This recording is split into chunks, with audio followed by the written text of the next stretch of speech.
Hello, and welcome to Popcorn News, something to watch while you eat popcorn. Do not try to comprehend it all. Nay, just eat the popcorn. Exciting news!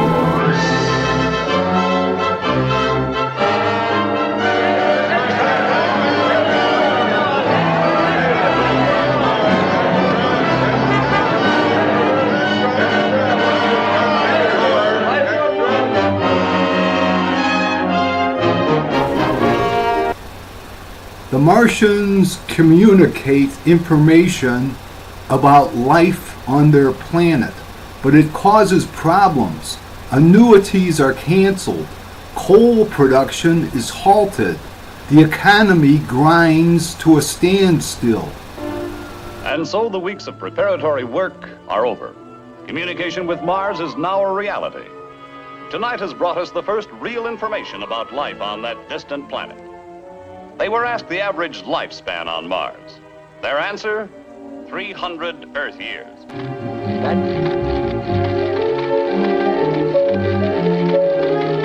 Pensions for 235 years. Who's going to pay them?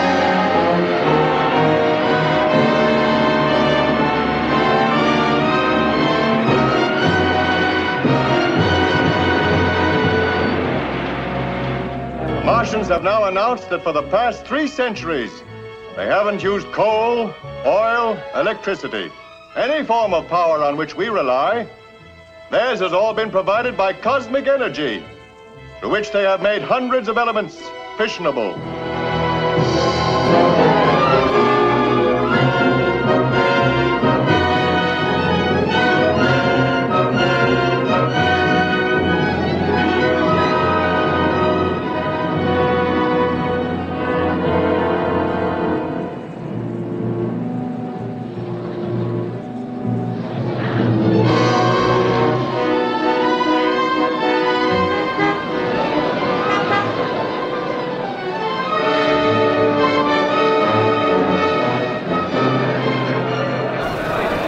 The messages from Mars lead to problems.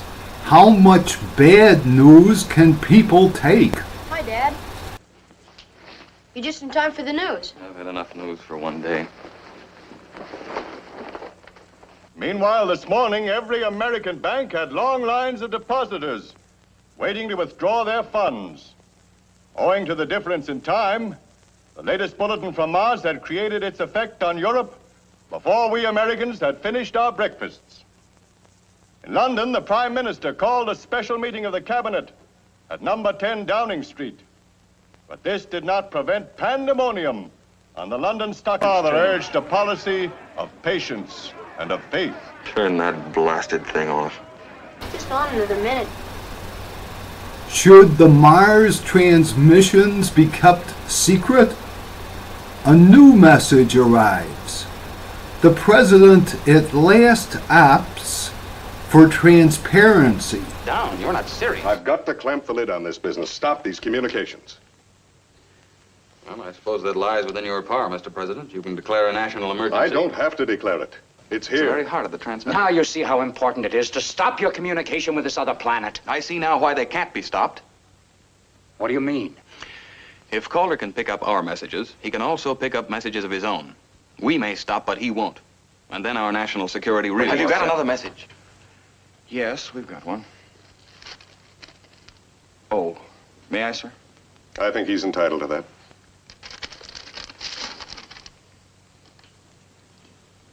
Well, this is nonsense. It's impossible. What is it, Cronin? Well, you remember, sir, we asked them how, with their free use of cosmic energy, they were prevented from blowing each other off the face of the map. If they have an answer to that, I'll welcome it. Well, according to this, they submitted the question to their supreme leader. You say spiritual, Bill. I'm not sure it shouldn't be something even stronger. Godlike was Dr. Stokes' translation. What is the message, Chris? You have been given knowledge and have used it for destruction. 7 lifetimes ago, you were told to love goodness and hate evil. Why have you denied the truth? The Sermon on the Mount. On Mars. But don't... And solution, there was none. save in the rule of Christ alone.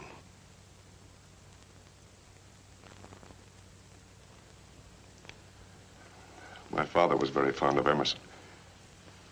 May I see that message, please? You're not going to release it. Your arguments in defense of scientific freedom have convinced me. Well, this time Cronin is right, Mr. President. We can't hitch our wagon to that star. We've switched stars, Mr. Secretary. Now we're following the Star of Bethlehem. That message is to be broadcast all over the world, in all languages, exactly as decoded. In the last Martian message seems to have brought peace on Earth at last. The first program ever to be televised to the Western world from Russia. Ladies and gentlemen, the British ambassador to Moscow. And I have been appointed to speak for my fellow members of the diplomatic corps. In days to come, thousands of volumes will be written about the miracle of these last 12 days. The miracle of a nation finding its soul. As the messages from Mars spread throughout the country, the heart of the Russian people began to swell with an old faith, and spontaneous demonstrations of that faith took place. And here in Moscow, the arrival yesterday of the Patriarch of the Russian Orthodox Church provided the tinder that burned down the Soviet edifice. As the new leader of the new Russia, he will speak to you himself.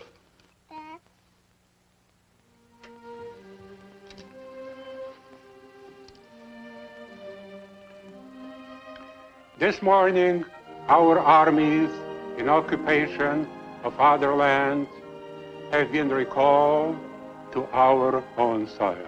We have thrown off our chain of 40 years of bondage. We now free our neighbors of theirs. This is the first act of our new government. The second is the reopening of our churches so that our people might worship God in freedom and in accord with their own conscience. The bells, the prayer that all men can henceforth live in peace. I wish you were a little older, son. I wish you could remember this. And now, a message from our sponsor.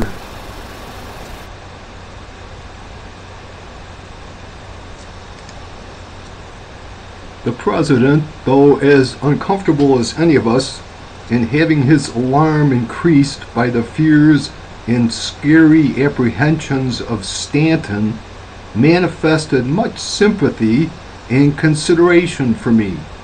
My composure and the suggestions and views I presented were evidently a relief to him, but Stanton's wailings and woeful predictions disturbed him. Both he and Stanton went repeatedly to the window and looked down the Potomac, the view being uninterrupted for miles, to see if the Merrimack was not coming to Washington.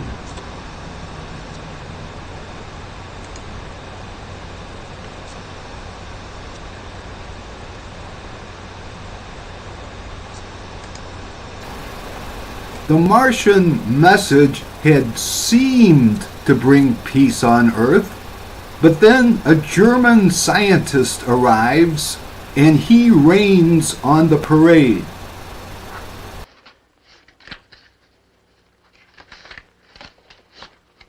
There are messages and the replies, all of them. The ones that weren't decoded, too.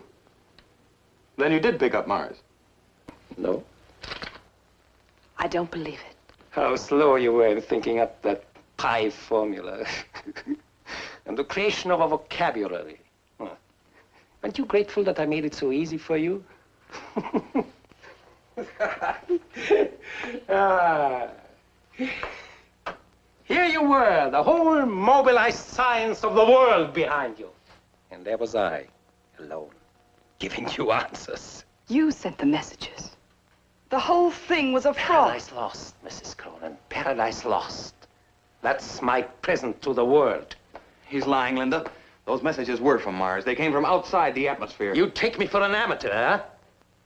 I shot my signals up to hit the heaviside layer. They deflected down at any angle. Naturally, they seem to come from outside the atmosphere. No. Once I detected your signals, the rest was easy. I could accomplish much more, making you believe I was Mars, than ever getting Mars myself. Chris, What is it?